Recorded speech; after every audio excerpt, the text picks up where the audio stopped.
This session is brought to you by our silver partner, Phonon.io. A very unique company.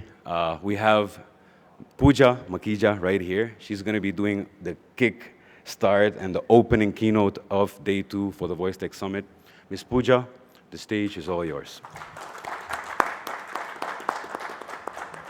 So I'll give you a little background about, we are also 3-time Deloitte winners, 4th coming in BESH. I like to put that in SEEP. Let me start this day with a trivia. We are, and I'll talk about this trivia of India, we are about 1.2 billion in population. Does anyone have an idea what is the median age?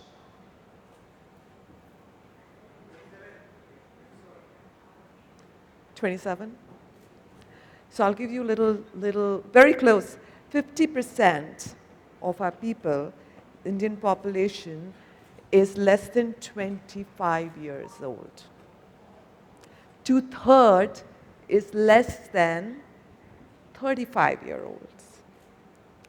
1/3 is a lot of us who are sitting around here.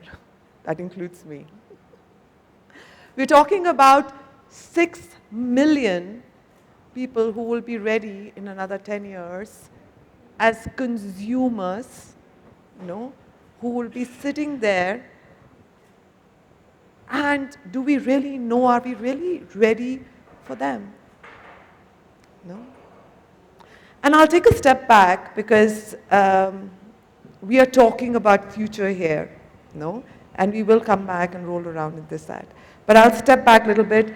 I remember when I was, when I was growing up, I would call 1-800 number. That was new, right? I would call 9 and talk to an agent. He would give information, okay? You would call for groceries, and I would tell my dad, why don't you just read the manual? Because, there was no online, you could read the manual. He preferred to speak. He wanted to talk to somebody, okay? Let's do a fast forward. Last week, we went for a holiday. My nephew, who's like 28 years old, lost his bag. Now, he lost his bag, it has phone, it had credit cards and everything, and he went on to a call, 1-800 number, he called on that number, he went through his IVR, spoke to an agent. I saw he was sitting there patient, and I will use and underline the word patience, okay? And then, once he got off the phone, there was that Instagram smile. I said, how was it, He's like, I don't know why I went on that call. Why? Why did I even go onto that IVR? Why did I even speak to anyone? I mean, this could have just been done. It's so bloody easy. Why do I need to talk to people? I don't want to talk to anyone. This would have been an easier thing to do. Now I sell call center software. It's a very ouch moment, And deep down it churned my stomach because, we keep on talking like, this is it, my half, and I sell, right? So that's my half my pitch there. But that's the truth. 98% of people do not want wait time on voice or on chat. Okay? And I'm talking numbers here, right? 72% would rather read it online. It's easier. Let's get over with it. Information on your fingertips. Tuck, tuck, tuck, let's get going, right? And you can see what has happened in the dynamics of the market right now. You look at, we all used to call a cab, right? No? It is not some time ago, we used to call a cab. Uber. Put two, it's literally dum, dum, and you're done. It's a 3-tap thing and the journey is done. Your grocery calling, big basket, it's right there. And we cannot really close our eyes to it because this is where it is. We're talking about a population here and a majority of population here which is looking for instant, correct, contextual, immediate gratification. It's like now.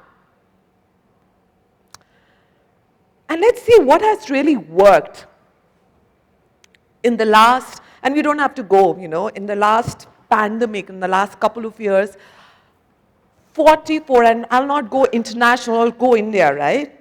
44 unicorns have come out of this pandemic. Okay. What did they do right? Customer experience focus. And I'll walk like 3 steps here, and I'll say focus, focus, focus, and I'll say centricity, centricity, centricity. There was a point where we used to talk about customer satisfaction. It moved on to customer delight. We are in an age of customer surprise. A company like Creed, who could think credit card bill payment? They just took it to a next level altogether. It was simple. Get it done. There's a need in the market. Let's just solve it. Let's get going. Reduce time for resolution. Let's get it there now. Tuck, tuck, tuck, tuck, tuck.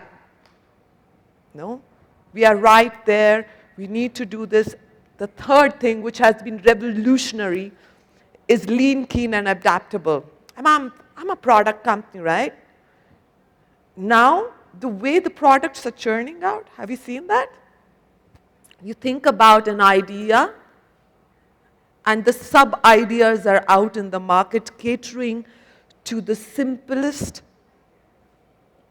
I would not say trivial, but the simplest of things which would probably be a gap. Go-to markets have become quicker, the solutions are leaner, and they're keen, they're interested, they deep dive and get going there. While all this has worked, there are certain learnings, This is the good part. This is definitely the good part. Some of the unicorns are right sitting there. Jamal was saying some of them as well, right? They've just come out there. But there are certain challenges also which we don't talk about it. And when you look at it, ease of deployment, you start thinking, come on, this needs to go there, right? No? So I'll throw 2, 3 more words here because that is going to make it more interesting. Cloud paradox. Some of you will just be nodding. Yesterday, I was standing on the booth and I had people coming and saying they had that thing written over there. It's a cloud paradox, which is also, by the way, reincarnation of IBM paradox.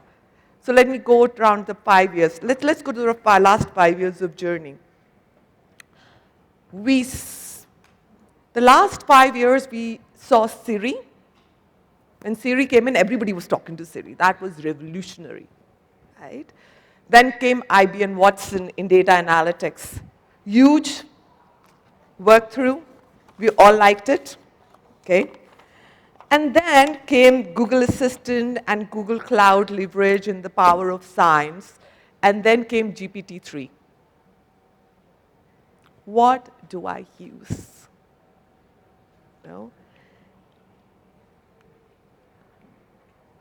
And that is going to trickle down to industry and context specificity.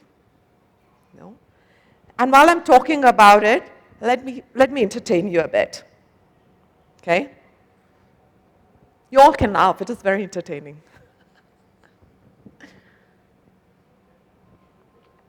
Does artificial AI, does that solve all my issues?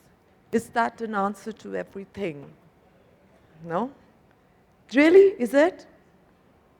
And that is why, if I really go, I will come back to this, industry and context specificity. It has to be in context. And if my customer's concern has not been addressed, it should be smart enough to move to an agent with context in place. at the moment of truth. You know, the last two lines might be sounding very repetitive, but let's just break it up. It has to be in context. It has to be maneuvered to an age.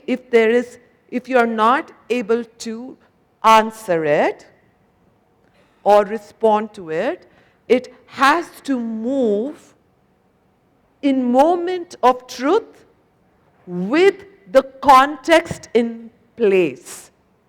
That means when it gets transferred to the agent or to the warm body or to the person, that person has to be empowered enough at that moment of truth to understand whom he's talking to in context, in place, at that moment, at that time.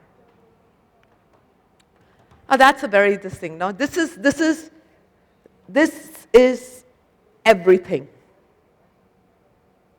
You know, this is where you start, sometimes you end, because it has to be measurable.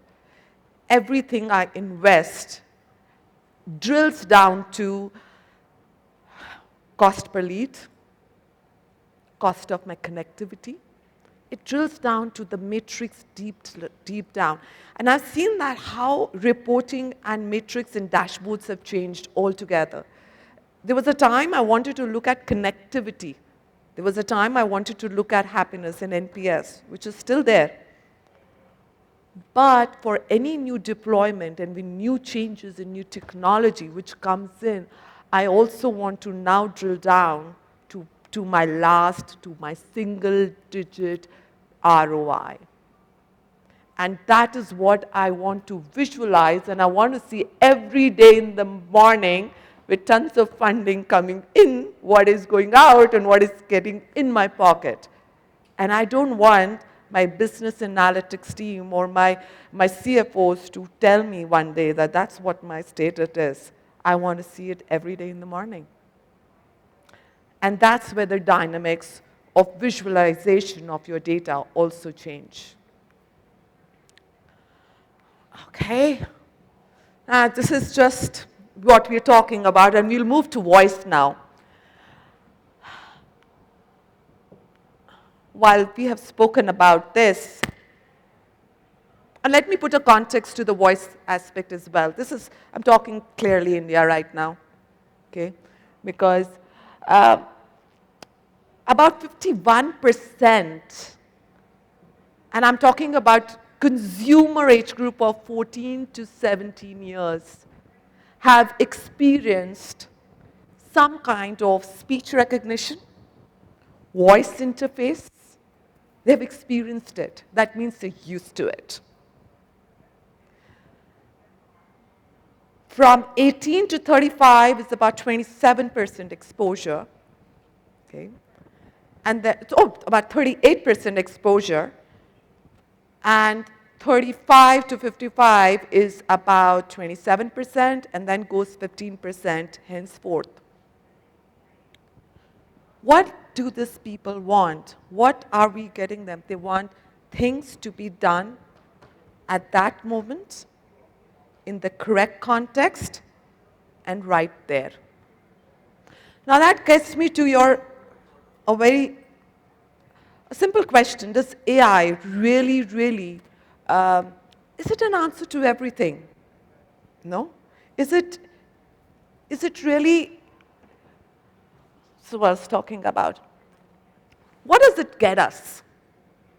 It gets us accessible and repeatability, right? There's a lot of information which is repeatable. I may as well get that automated.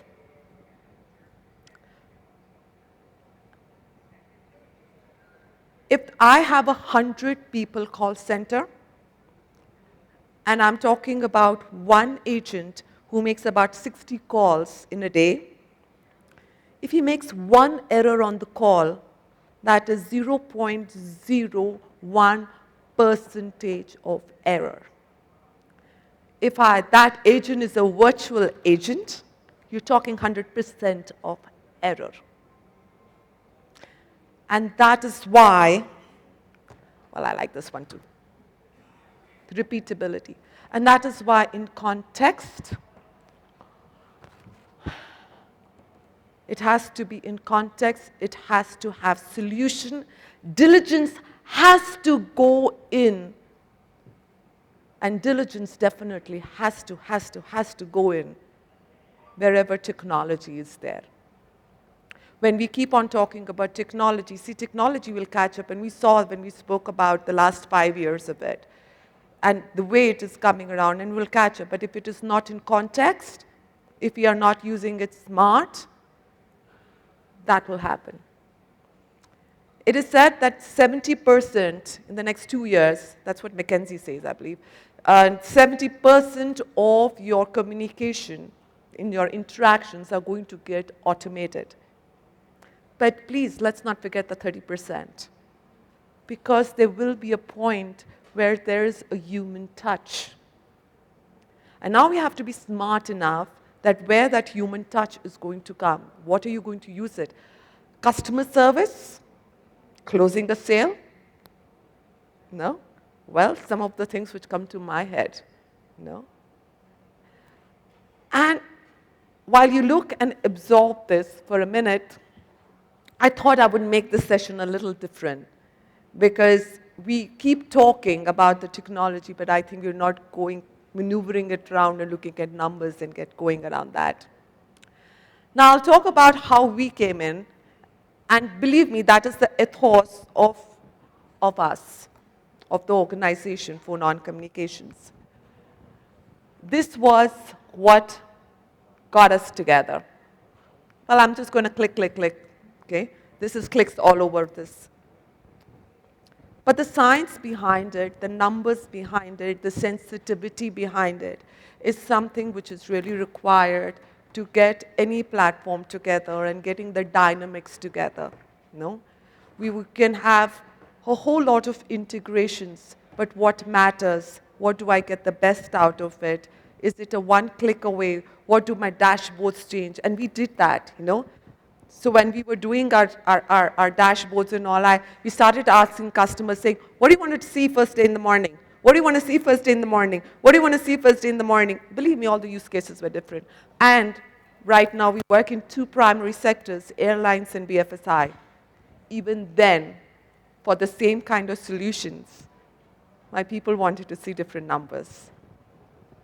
It's visual gratification what they want to see, you know? So that's how we work that out.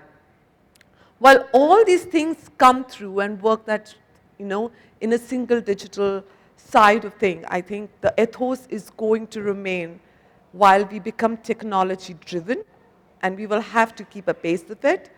But in the heart of it will have to remain that the 30%, the human factor of it, the intelligence of it, has to somehow remain. Okay? Thank you so much.